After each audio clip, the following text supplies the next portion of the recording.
First ನನಗೊಂದು 2 ವಿಷಯ ಇದೆ ಹೇಳಿ ಹೇಳಿ. ಹೇಳಿ. ಒಂದು, ದೋಸೆನ ಅಷ್ಟು ದಪ್ಪ ಕೊಯ್ದಿಯಾನೆ, ಅದನ್ನ ಪಾಪ ಆ ಮಗು ನಂಗೆ ನಿಜ ಗೊತ್ತಿರಲಿಲ್ಲ ಈ ತರ ದೋಸೆ ಮಾಡಿದ್ದಾನೆ. ಹೌದು. ಅಪೂರ್ವ ಚಟ್ನಿ ಪಲ್ಯನೂ ಮಾಡಿಸ್ಬೇಕಾಯ್ತು ಅಂತ ಕೈಲಿ. ಆಮೇಲೆ ಇವನ್ ಇಷ್ಟೆಲ್ಲ ಮಾಡ್ಕೊಂಡೋಗಿ ಬಿಡೋ ಅಷ್ಟೆಲ್ಲ ಸಮರ್ ಕ್ಯಾಂಪ್ ಮುಗ್ದೇ ಹೋಗಿದೆ, ಆ ಟೈಮು ಕರ್ಕೊಂಡು ಹೋಗಿದ್ದಾನೆ. ಅವಿಯವರೇನು ಹೇಗೆ ಅನಿಸ್ತು ನಿಮ್ಗೆ? ಇದೊಂದು ಎಕ್ಸ್ಪೀರಿಯನ್ಸ್ ಆಯ್ತಲ್ಲ, ಇದು ತುಂಬಾನೇ ಖುಷಿ ಆಯ್ತು ನನಗೆ. ಆ್ಯಕ್ಚುಲಿ ನನ್ನ ಮಗನ ಸೇವೆ ಮಾಡೋಕೆ ನಂಗೆ ತುಂಬಾನೇ ಖುಷಿ. ಯಾವಾಗಲೂ ನನ್ಗೇನು ಪ್ರೌಡ್ ಅನ್ಸ್ಕೋಬೇಕು ಅಂದರೆ, ಅವ್ನು ದೊಡ್ಡ ಮಟ್ಟದಲ್ಲಿ ಇಲ್ಲ, ನಾನು ದೊಡ್ಡ ಏಜಿಗೆ ಬಂದು ನಿಂತಾಗ ಯುವರ್ ಮೈ ಬೆಸ್ಟ್ ಡ್ಯಾಡ್ ಅಂತ ಹೇಳ್ಬೇಕು ಅಂತ ನನಗೆ ಖುಷಿ. ಯಾಕೆಂದರೆ ನನ್ನ ಲೈಫಲ್ಲಿ ಏನೇನೋ ಆಗಿತ್ತು. ಸೊ ಅವ್ನಿಗೆ ಅದು ಕೊರತೆ ಆಗ್ಬಾರ್ದು ಅನ್ನೋದು ನನ್ಗೆ ಆ ಪ್ರೀತಿ ಇದೆ ಅವನ ಮೇಲೆ ಯಾವಾಗಲೂ. ಸೊ ಅವ್ನಿಗೆ ಏನೇ ಮಾಡಬೇಕು ಅಂದರೂ ನಾನು ನೆಕ್ಸ್ಟ್ ಮಿನಿಟೇ ರೆಡಿ ಇರ್ತೀನಿ. So thank you. ಇಲ್ಲ, ಇನ್ನೊಂದು ಏನಂತ ಹೇಳ್ಬೇಕು ಅಂದ್ರೆ, ನಾವು ಗಂಡ್ಮಕ್ಳು ಅಣ್ಣ ಗೊತ್ತಲ್ಲ, ನಾವು ನೋಡ್ತಾ ಇರ್ತೀವಿ, ಹೇಳಕ್ ಹೋಗಲ್ಲ, ಒಳಗೆ ತುಂಬಾ ಇರ್ತದೆ. ನಾವು ಯಾವ ತರ ಫೀಲಿಂಗ್ ಅಲ್ಲಿ ಇರ್ತೀವಿ ಅಂದ್ರೆ, ಎಲ್ಲೋ ಒಂದ್ ಕಡೆ ಹೋಗ್ಬಿಟ್ಟು ಒಬ್ಬರೇ ಹತ್ಕೊಂಡ್ಬಿಡೋಣ ಅನ್ನೋ ಫೀಲಿಂಗ್ ಅಲ್ಲಿ ಇರ್ತೀವಿ. ಯಾರ ಹತ್ರನೂ ಶೇರ್ ಮಾಡ್ಕೊಳಕ್ಕೂ ಆಗಲ್ಲ, ಆ ತರ 1000 ಇರುತ್ತೆ ತಲೆಯಲ್ಲಿ. ಬಟ್ ಅಗೇನ್ ಹೆಣ್ಮಕ್ಳಿಗೂ ಅವರು ಪಾಪ ಅವರು ಕಷ್ಟಪಡ್ತಾರೆ, ಇಲ್ಲ ಅಂತ ಹೇಳ್ತಾ ಇಲ್ಲ. ನನ್ಗೆ ಯಾಕಪ್ಪ ಬೇಕು ಇವಳಿಗೆ ಪಾಪ ಅಂತ ಅನಿಸ್ತಾ ಇರುತ್ತೆ.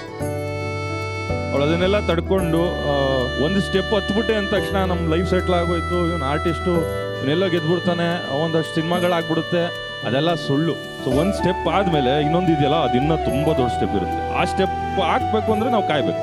ಸೊ ಇದನ್ನೆಲ್ಲ ತಡ್ಕೊಂಡು ನನಗೆ ಸಾಥ್ ಕೊಡ್ಕೊಂಡು ಬಂದಿದ್ದಾಳೆ ನನ್ನ ಹೆಂಡ್ತಿ. ಅವಳಿಗೆ ಯಾವಾಗಲೂ ನಾನು ಚಿರುಣಿಯಾಗಿರ್ತೀನಿ. ತುಂಬ ಕಷ್ಟದ ಟೈಮಲ್ಲಿ ಗೋಲ್ಡ್ ಕೂಡ ಪ್ಲೆಡ್ಜ್ ಮಾಡಿದ್ದಾಳೆ. ಅದು ಯಾವತ್ತು ಹೇಳೋಕ್ಕಾಗಿರಲಿಲ್ಲ, ಸಾರಿ.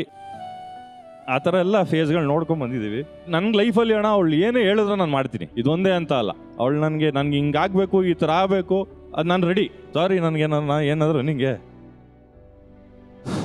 ಮನಸ್ಸು ನೋಯಿಸಿದ್ರೆ, ಬಟ್ ಸಾರಿ. ಲೈಫಲ್ಲಿ ತುಂಬ ಚೆನ್ನಾಗಿ ನೋಡ್ಕೊತೀನಿ. ನಿನ್ನೆ ಆಗಲಿ, ನಿನ್ನ ಮಗನ್ನೇ ಆಗಲಿ, ನಿನ್ನ ಫ್ಯಾಮಿಲಿನೇ ಆಗಲಿ. ಸೊ ಯಾವಾಗಲೂ ಚೆನ್ನಾಗಿರ್ತಿ, ತಲೆ ಕೆಡಿಸ್ಕೊ.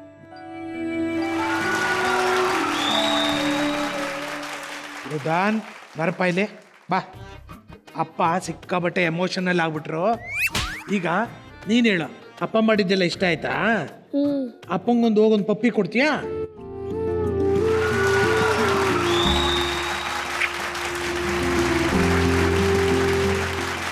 So cute. ಏನು ಇವತ್ತೆಲ್ಲ ಜೋಡಿಗಳು ಸುಮಾರು ಜನ ನಮ್ಮನ್ನ ಫ್ಲಾಶ್ ಬ್ಯಾಕ್ ಕರ್ಕೊಂಡು ಹೋಗ್ತಾ ಇದ್ದಾರೆ. ಸೊ ಎಲ್ಲ ನಿಮ್ಮ ಲೈಫ್ ಸ್ಟೋರಿ ಏನಿದೆ ಅದು ಎಲ್ಲ ನಮಗೂ ಸ್ವಲ್ಪ ಕನೆಕ್ಟ್ ಆಗುತ್ತೆ. ನಿನ್ನ ಕಷ್ಟ ನನಗೆ ಅರ್ಥ ಆಗುತ್ತೆ, ನಿನ್ನ ಸ್ಟ್ರಗ್ಲಿಂಗು ಎಲ್ಲ. ಅದ್ರ ಮಧ್ಯದಲ್ಲೂ ಸಹ ಒಂದು ದಿನ ನಿನ್ನ ಮಗನ್ನ ಅಷ್ಟು ಚೆನ್ನಾಗಿ ಅಷ್ಟು ಪ್ರೀತಿಯಿಂದ ನೋಡ್ಕೊಂಡು ಎಲ್ಲೂ ನಿನ್ನ ಮುಖದಲ್ಲಿ ಒಂದು ಬೇಜಾರು ಅನ್ನೋದು ಕಾಣಲೇ ಇಲ್ಲ. ಇರ್ ಅ ಗ್ರೇಟ್ ಫಾದರ್. ನಿಜವಾಗ್ಲೂ ನಿಮ್ಮ ಮಗ ದೊಡ್ಡವನಾದ್ಮೇಲೆ ಖಂಡಿತವಾಗ್ಲೂ ನೆನೆಸ್ಕೋತಾನೆ ನಿನ್ನ. ತುಂಬ ದೊಡ್ಡ ಮಟ್ಟದಲ್ಲಿ ನಿನಗೆ ಯಶಸ್ಸು ಸಿಗಲಿ ಅಂತ ಹಾರೈಸ್ತೇನೆ. ಒಳ್ಳೆದಾಗ್ತದೆ. Thank you.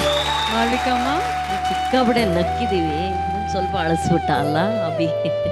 ಒಂದೇ ವಿಷಯ ಅಭಿ, ಈ ತಾಳ್ಮೆ ಇರಲಿ, ಅದು ತುಂಬಾ ಪರೀಕ್ಷೆ ಆಗುತ್ತೆ. ಖಂಡಿತ ನಿನ್ನ ಆಸೆಗಳೆಲ್ಲ ಈಡೇರುತ್ತೆ, ನಿನ್ನ ಗುರಿ ಸಾಧನೆ ಆಗುತ್ತೆ. ಒಳ್ಳೇದಾಗ್ಲಿ. ರಾಜೇಶ್ ಸರ್, ನೀನು ಯಾಕತ್ತೆ ನಾನು ವೈಯಕ್ತಿಕವಾಗಿ ಅರ್ಥ ಮಾಡ್ಕೊಳ್ಬಲ್ಲೆ. ತುಂಬ ಸರ್ತಿ ನಾನು ಐ ಹ್ಯಾವ್ ಅಂಡರ್ಗಾನ್ ದಟ್. ಅದು ಎಲ್ಲೂ ಹೇಳ್ಕೊಳಕ್ಕಾಗಲ್ಲ, ಒಳಗಡೆನೂ ಇಟ್ಕೊಳಕ್ಕಾಗಲ್ಲ. ಅದೊಂದು ಕೆಟ್ಟ ಪರಿಸ್ಥಿತಿ ಅದು. ಆವಾಗ ಸ್ವಲ್ಪ ನೋವಾಗುತ್ತೆ.